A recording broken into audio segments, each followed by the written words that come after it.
Masih pusing nentuin fokus konten? Pakai rumus 3P ini buat nemuin niche yang paling pas buat lo. Oke, so jadi video kali ini gue akan membahas tentang salah satu konsep yang sangat amat penting buat para konten creator pemula yang namanya adalah niche atau niche lah ya.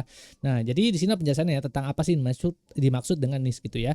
Jadi bayangkan Anda masuk ke dalam sebuah mall yang sangat besar. Jika Anda mencari sepatu, lari, Anda pasti akan langsung menuju ke toko olahraga bukan? Bukan ke toko yang menjual baju bayi, peralatan masak, dan ban mobil secara bersamaan dalam satu ruangan kan. Nah, niche atau dibaca niche adalah toko spesialis Anda di dunia digital. Ini adalah topik khusus atau minat tertentu yang menjadi fokus utama konten Anda. Mari kita lihat perbandingannya agar lebih jelas. Yang pertama adalah fokusnya. Fokus kalau misalnya konten umum gado-gado itu membahas apa aja yang penting yang sedang viral. Yang kedua adalah konten niche. Nah, fokusnya adalah pada satu topik spesifik, misalnya tips masak, hemat, dan seterusnya. Yang kedua adalah audiens, siapa aja tapi jarang ada yang setia. Yang kedua adalah orang-orang dengan minat yang sama, komunitas loyal. Yang ketiga adalah kalau misalnya konten ciri khasnya adalah sulit diingat karena topiknya berubah-ubah. Kalau misalnya konten nih spesialis itu mudah diingat sebagai ahli di bidang tersebut gitu. Jadi kalau misalnya kita ngebahas, terutama gue gitu ya, gue biasanya spesialisasi gue adalah ngebahas tentang konten-konten tentang AI, gimana caranya cuan dengan AI dan seterusnya gitu kan. Nah, teknologi AI segala macam itu gue selalu bahas di dalam channel gue, entah dalam channel gue dan juga channel gue yang paham ini gitu kan. Nah, jadi teman-teman tuh kalau misalnya sebagai seorang content creator pemula, jadi pasti Anda temukan gitu ya niche teman-teman yang kira-kira teman-teman mau ambil gitu ya. Jangan sampai semuanya dibahas gitu, karena kalau semuanya dibahas orang jadi bingung gitu ya, ini orang sebenarnya ekspertisnya di mana dan seterusnya gitu ya. Nah, balik lagi ya, kalau kita ngelihat dari perumpamaan yang tadi, ibaratnya kalau kita dalam satu mall itu ya, ini kan ibaratnya ada orang banyak yang mau beli gitu kan. Nah, jadi kalau kita jualan semuanya, orang akhirnya jadi nggak fokus dan jadi bingung gitu kan. Tapi kalau misalnya kita jualan toko apa tadi ini kan, toko olahraga gitu kan, cuma jualan sepatu doang kayak gitu ya. Nah, yaudah berarti kita bisa di sini orang-orang jadi ketika datang ke mallnya itu langsung ke toko sepatu kita, nggak ke toko-toko yang lainnya kayak gitu. Jadi kalau misalnya kita kalau bisa buat para konten kreator pemula, pastikan adalah kita memilih suatu niche tertentu untuk bisa kita gunakan sebagai fokus topik sehingga orang bisa jadi lebih ingat sama kita gitu. Nah, di sini ada pertanyaan ya buat teman-teman, jadi buat para konten kreator pemula nih. Jadi coba bayangkan jika hari ini Anda hanya boleh membicarakan satu hal aja selama 24 jam nanti. Topik apa yang akan Anda pilih dan ceritakan alasan Anda memilihnya. Jadi teman-teman bisa ya balik lagi komentar di kolom komentar di bawah, nanti kita bisa diskusi kira-kira teman-teman sukanya tuh apaan sih, dan kita bisa diskusi di sana ya. Lalu kemudian berikutnya di sini, kenapa harus punya niche gitu kan. Nah, ini banyak pemula merasa takut jika memilih satu topik niche. Mereka akan kehilangan penonton, padahal kenyataannya justru sebaliknya. Menjadi gado-gado di awal karir justru membuat akun Anda sulit berkembang. Nah, ini juga yang salah satu kesalahan gue pas pertama kali memulai bikin konten gitu kan. Nah, itu biasanya kontennya gado-gado. Tapi ya nggak apa-apa ya, dari awal kita sebagai seorang pemula mungkin gado-gado di awal, tapi semakin kita ngonten terus secara menerus, nanti lama-lama kita akan ketemu gitu kan niche kita yang pas yang pas tuh apa kayak gitu ya. Lalu kemudian berikut adalah alasan utamanya. Algoritma lebih cerdas. Media sosial seperti Instagram atau YouTube memiliki sistem yang mencoba memahami isi konten Anda. Jika Anda konsisten, algoritma akan lebih mudah menyarankan konten Anda kepada orang lainnya. Gue bilang kan, jadi kalau bisa sih jangan gado-gado kayak gue dulu kan gitu, pas awal konten segala macam itu gue gado-gado semua. Tapi kalau sekarang udah mulai lebih berfokus segala macam, itu algoritmanya sudah mulai pick up gitu ya. Orang-orang mulai tahu gue dan segala macam, itu mulai berkembang. Itu yang pertama. Yang kedua adalah membangun kepercayaan. Orang lebih cenderung mendengarkan saran kesehatan dari seorang dokter daripada orang yang hari ini bahas masak, besok bahas sosial media, dan lusa bahas politik gitu. Jadi pastikan adalah kita selalu konsisten terhadap niche yang kita bikin gitu ya. Jadi balik lagi, jangan gado-gado dan jangan lompat-lompat terhadap apa yang mau kita jelaskan. Yang ketiga adalah lebih mudah kerjasama monetisasi. Brand atau sponsor lebih suka bekerja sama dengan kreator yang punya audiens spesifik. Misalnya brand makeup akan mencari kreator beauty, bukan kreator yang bahas segala hal kayak gitu ya. Nah, mari kita bandingkan perbedaannya secara visual. Kecepatan tumbuhnya ada, kalau kita punya niche itu lebih cepat karena audiensnya loyal. Yang kedua adalah yang dianggap ahli di bidangnya. Yang ketiga adalah tertara dan tidak pusing cari ide. Nah, konten campur-campur lambat, dianggap hanya ikut-ikutan, sering burn out karena terlalu luas gitu ya. Nah, di sini ada pertanyaan lagi buat teman-teman. Jadi antara dua pilihan ini, teman-teman tuh tim yang mana? Posting apapun yang teman-teman suka setiap hari, atau posting satu topik yang sudah direncanakan matang-matang gitu ya. Balik lagi, nggak ada benar salah, nanti kita bisa diskusikan di bawah. Sebenarnya ada teknik-teknik tertentu juga gitu kan. Nah, nanti kita bisa diskusi di kolom komentar di bawah.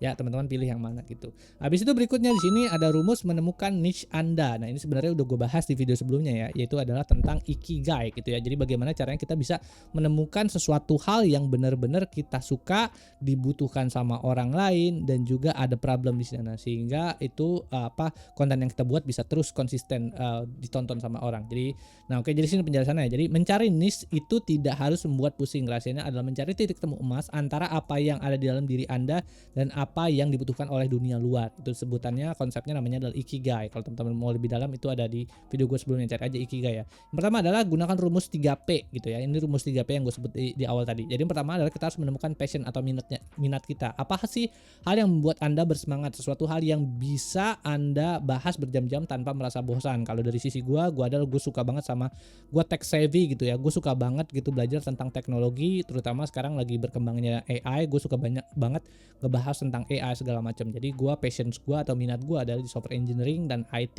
gitu ya. Jadi gue selalu ngebahas tentang itu aja gitu, nggak pernah pindah-pindah kemana-mana ya. Paling pindah-pindah soal marketing atau manajemen, tapi tetap ngebahasnya dari perspektif soal engineering gitu, gimana inovasi teknologi AI ada di dalamnya gitu. Yang kedua adalah possibility, skill, kemampuan. Apa yang bisa Anda lakukan? Ingat, Anda tidak harus menjadi profesor, cukup tahu sedikit lebih banyak atau punya pengalaman unik dibandingkan orang lain. Tapi buat gue pribadi ya, kalau bisa adalah ini adalah sesuatu hal yang lo dalam banget. Contohnya kalau misalnya gue adalah seorang software engineer udah hampir lebih dari 15 tahun gitu. Selama hidup gue ngoding terus ya, dari mulai ngoding pakai manual sampai sekarang pakai AI, sampai sekarang pakai agent, totally nggak ngoding sama sekali. Itu udah gue lewatin semua kayak gitu ya. Jadi itu ngoding atau membuat sebuah software adalah bukan sesuatu hal yang baru buat gue gitu ya. Jadi di sini kalau bisa teman-teman adalah cari sesuatu hal atau cari skill atau possibility yang memang irisannya tuh bener-bener mengakar ke teman-teman, sesuatu hal yang teman-teman kuat banget tuh kemampuan teman-teman di mana kayak gitu. Itu yang kedua. Yang ketiga adalah problem, masalah, kebutuhan apa sih yang sedang dicari sama orang gitu. Apakah mereka butuh solusi, hiburan atau inspirasi gitu ya. Nanti teman-teman bisa jawab sendiri di situ. Lalu kemudian di sini hampir sama ya. Mari kita lihat bagaimana komponen ini bekerja dalam 3 tabel di bawah. Nah ini hampir sama kayak yang di atas ya. Cuman bedanya adalah ini ada beberapa komponen yang hilang. Mungkin gue skip aja bagian ini. Jadi contoh penggabungannya misalnya ya, minat, suka tanaman sama plus skill, bisa merawat kaktus plus ini ya. Suka tanaman plus skillsnya adalah bisa merawat kaktus gitu ya. Ditambah masalahnya banyak orang kaktusnya mati. Nah niche-nya adalah panduan merawat kaktus untuk pemula. Ini kan menarik banget ya, kalau ada orang konten yang ngebahasnya tentang fokus ke masalah kaktus doang. Habis itu minatnya adalah suka drakor plus skillnya ada pandai bercerita. Nah masalahnya adalah orang bingung mau nonton apa. Niche-nya adalah rekomendasi review drakor mingguan. Nah ini juga menarik nih kalau misalnya ada konten kreator yang ngebahas kayak gitu kan. Jadi bahasannya tentang drakor aja segala macam kayak begitu ya. Jadi ini adalah beberapa contoh penggabungan yang bisa teman-teman lihat yang ada di sini. Lalu kemudian berikutnya di sini ada pertanyaan buat teman-teman. Jadi contoh, coba gabungkan dua hal ini. Misalnya satu hobi Anda, satu hal yang sering orang tanyakan kepada Anda. Kira-kira jadi niche apa ya? Tuliskan di bawah. Niche saya adalah spesialisasi di bidang apa? Misalnya anime gitu kan, kartun anime, karena gue selalu seneng banget nonton kartun anime. Spesialisasi gue adalah di game, spesialisasi gue adalah di apa, marketing, manajemen segala macam ya. Nanti kita bisa diskusi di kolom komentar di bawah. Nanti kita bisa diskusi ya di kolom komentar di bawah. Komentar aja guys. Habis itu berikutnya di sini ada beberapa contoh-contoh niche yang populer yang bisa teman-teman gunakan gitu. Jadi jangan khawatir jika Anda merasa topik Anda terlalu biasa. Kuncinya adalah spesifik. Semakin spesifik, semakin mudah Anda ditemukan oleh orang yang tepat. Berikut adalah beberapa kategori niche yang sangat ramah untuk pemula. Yang pertama adalah yang paling besar, kategori besarnya misalnya kayak edukasi dan skill. Contoh niche spesifiknya kayak tips Excel untuk admin gitu ya. Atau ide konten sederhananya kayak cara bikin laporan otomatis dalam waktu 5 menit gitu ya. Atau gaya hidup, masak hemat anak kos, resep tanggal tua kenyang cuman modal ceban gitu kan 10.000 dan seterusnya.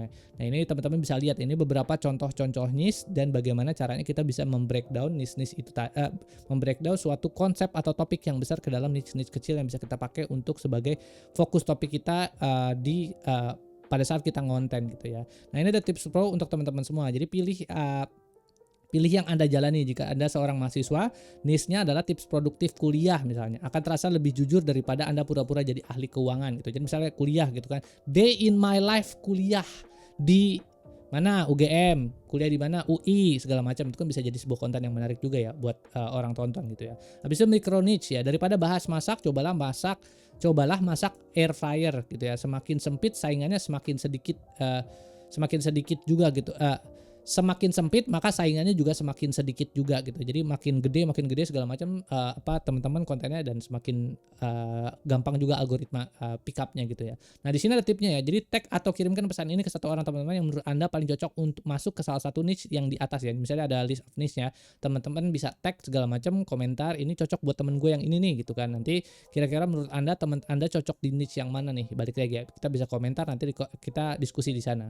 Habis itu berikutnya di sini materi terakhir adalah tips memulai dan validasi. Jadi banyak orang gagal menjadi kreator bukan karena niche-nya buruk, tapi karena mereka terlalu lama berpikir dan tidak pernah mulai mengunggah posting. Ingat, niche Anda bisa berkembang seiring berjalannya waktu. Berikut adalah langkah praktis untuk memulai. Gunakan prinsip dokumen, don't create gitu kan. Jadi gunakan prinsip melakukan dokumentasi gitu ya.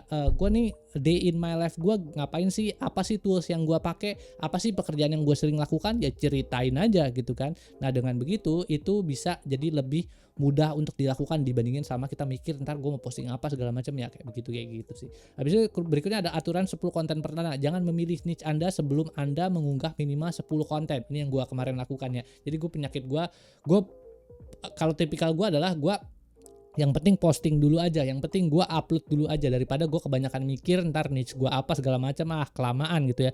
Yang penting gue upload aja, terus habis itu ya udah. Nah, kalau teman-teman lihat channel gue yang main channel gue itu kontennya udah hampir lebih dari 100 lebih, hampir 500 konten kali ada di situ gitu ya. Gue bener-bener lakuin atau ngeposting tuh secara diligent gitu ya, secara rajin gitu di sana. Dan gue nggak peduli gitu niche gue apa segala macam gitu. Yang penting gue posting aja terus gitu ya. Sampai pada akhirnya kemudian gue terus belajar dan gue ketemu yang namanya niche kayak begini. Jadi kalau teman-teman ada satu kesalahan gue, misalnya di bagian niche ini, teman-teman bisa contoh gitu. Kalau bisa dari awal kita bisa menentukan niche yang tepat gitu ya. Tapi kalau misalnya bisa daripada kalau teman-teman pusing untuk menentukan niche, yang udah posting aja dulu. Yang penting jalan dulu, baru nanti abis itu sambil berjalan pikirin niche-nya apa gitu. Habis itu berikutnya di sini ada fokus satu panggung ya. Jangan langsung main di semua sosmed. Pilih satu yang paling fokus Anda kuasai, misalnya TikTok atau Instagram saja, agar energi Anda tidak habis. Misalnya kalau gue fokus ya udah di YouTube doang nih. Gue nggak posting di Instagram, di TikTok segala macam. Paling ada ya, salah satu Instagram account gue gitu kan. Nah, itu biasanya gue bikin ala-alanya itu Instagramnya base-nya adalah pakai bantuan AI dan seterusnya kayak gitu ya. Jadi itu automated gitu. Tapi fokus utama gue tetap ada di YouTube segala macam kayak gitu. Jadi ambil aja satu, fokus di satu sampai gede dulu, baru nanti pindah ke platform yang lain gitu ya. Pilihan platformnya bebas, teman-teman sukanya di mana gitu ya. Mari kita bandingkan dua tipe kreator pemula ini. Menunggu punya kamera mahal baru mulai, kreator gaspol, mulai pakai HP apa adanya deh, yang penting mulai. Lihat teman-teman gue yang penting udah mulai aja dulu, nggak pernah pusing. Meskipun ya kalau teman-teman teman-teman lihat di main channel gue itu gue pernah melakukan room tour ya. Ya mungkin beda ya kalau dari sisi gue kan emang fokusnya adalah di engineering gitu ya. Gue sering melakukan meeting sama klien-klien luar segala macam kayak gitu. Jadi gue punya banyak gear gue punya kamera, gue punya PC, ada 3 monitor di sini, ada kanan, tengah, ada kiri, terus lightingnya oke di kamar ini segala macam. Ini ada 4 lighting di sini muter semua. Jadi mungkin berbeda ya kalau dari sisi gue gitu ya. Itu ada salah satu competitive advantage gue. Tapi kalau buat teman-teman yang baru banget memulai, ya udah mulai aja dulu. Kalau misalnya mau bikin konten, adanya HP, mulai aja dulu pakai HP, adanya webcam gitu, ya udah webcam aja mulai dulu. Jadi jangan kebanyakan mikir. Yang kedua adalah riset sendiri selama berbulan-bulan tanpa posting. Riset sambil posting dan belajar dan masukan netizen itu juga perlu teman-teman. Tapi ini sedikit ada iklan ya buat teman-teman. Jadi kalau teman-teman mau melakukan riset niche, yang paling gampang sebenarnya adalah teman-teman menggunakan salah satu tools dari yang gue bikin, namanya adalah social scraper gitu. Ini ada masuk ke dalam salah satu kursus gue juga, namanya ada Creator Viral. Dengan menggunakan social scraper ya, teman-teman bisa langsung ngambil niche orang secara jelas, bisa ngelihat konten mana yang kira-kira viral, mana yang enggak viral dan segala macam dari kreator-kreator gede. Caranya cuma tinggal pencet tombol aja, nanti dia akan melakukan scraping secara otomatis data-datanya. Nanti teman-teman bisa nggak perlu lagi pusing bikin riset apa konten apa yang bagus ya segala macam, nggak perlu, langsung semuanya diambil, lalu kemudian teman-teman tinggal contoh aja, ATM aja kan, amati, tiru, modifikasi aja kayak gitu. Jadi itu salah satu tools ya, promosi sedikit. Jadi habis itu berikutnya yang ketiga adalah takut kontennya tidak sempurna, berani salah dan terus memperbaiki kualitasnya setiap hari. Ini ya, kalau misalnya kita Di Jepang itu ada salah satu konsep manajemen konsep yang namanya adalah Kaizen. Itu adalah continuous improvement. Kalau buat gue pribadi ya, I don't give a shit gitu kan. Gue nggak peduli gitu kan, bodoh amat gitu kan. Mau konten gue jelek segala macam, mau konten gue bagus, bodoh amat, terserah gitu kan. Gue posting aja dulu gitu kan, sambil berjalan diperbaikin kayak gitu ya. Ya jadi jangan kebanyakan mikir, posting aja dulu, kerjain aja dulu. Nanti juga kita akan kelihatan. Nah ini ya sesuatu hal yang mungkin gue bisa sharing ke teman-teman ya. Terkadang ada satu hal, ada satu konten yang menurut kita kontennya biasa aja, nggak diedit, nggak di apaan, editnya kurang bagus, dan menurut kita dari sisi sense-nya kita, kayaknya kontennya biasa aja deh, nggak bagus. Tapi malah konten itu yang punya views yang paling banyak. Ada salah satu di YouTube gua itu punya 16.000 views lebih gitu ya, dan itu totally organik dan gua nggak ngapa-ngapain. Gila banget kan. Nah jadi menurut gue itu kontennya biasa aja ya, sesuatu hal yang gue kerjain setiap hari kayak gitu. Nah jadi teman-teman kalau bisa, kalau baru banget memulai bikin konten, jadi jangan kebanyakan mikir deh apaan nih segala macam ya, nggak usah, langsung aja posting dulu. Yang penting yang penting posting, terus habis itu konsisten segala macam, nanti sambil dari situ melakukan kaizen, itu continuous improvement. Bagian mana lagi yang bisa diperbaikin, bagian mana lagi yang salah segala macam, itu kita bisa perbaikin sambil jalan. Berikutnya di sini ada hasil biasanya menyerah. Nah ini ya, kalau kreator terlalu memikir biasanya menyerah sebelum memulai gitu ya. Nah kalau misalnya kreator yang gaspol, ia menemukan audiens loyal makin ahli segala macam gitu ya. Nah jika setelah 10-20 konten Anda merasa sangat terbebani atau tidak ada yang menonton, jangan takut untuk pivot atau berubah gitu kan kontennya. Dari misalnya nggak ada yang nonton nih, ya udah pindah ke konten suatu niche lain yang lain gitu kan, sehingga orang-orang audiensnya bisa jadi lebih enak mau nonton konten-konten teman gitu. Ada pindah ke bagian niche yang ada audiensnya kayak gitu ya. Nah, di sini ada pertanyaan buat teman-teman ya. Dalam memulai sesuatu yang baru, Anda termasuk tipe yang mana nih? Tim riset detail, harus paham semua teori dulu baru gerak, atau tim langsung gas, ajar dulu aja urusan teori belakangan gitu ya. Nah sebutkan pilihan Anda dan kasih tahu alasannya gitu ya. Kalau buat gue pribadi, gue lebih suka yang tim gaspol, bodo amat, upload aja dulu, nanti abis itu kita lihat dan kita perbaikin sambil jalan gitu ya. Oke, so jadi itu yang bisa gue bahas di konten ini ya, soal masalah niche. Nah ini mungkin gue akan kasih sedikit snippet ya buat teman-teman ya. Nah buat teman-teman yang pusing masalah niche gitu ya, subscribe ke channel gua, karena nanti di next beberapa episode setelah dari video ini, nanti gua akan kasih lihat satu tools yang bisa ngebantu teman-teman menemukan niche yang paling tepat, paling cocok buat teman-teman, dan teman-teman itu bisa punya target audience yang luar biasa, dan semuanya itu dibantu sama AI. Jadi teman-teman nggak perlu mikirin lagi gitu kan, kayak gue harus niche gue di mana ya, gue harus riset dulu ya.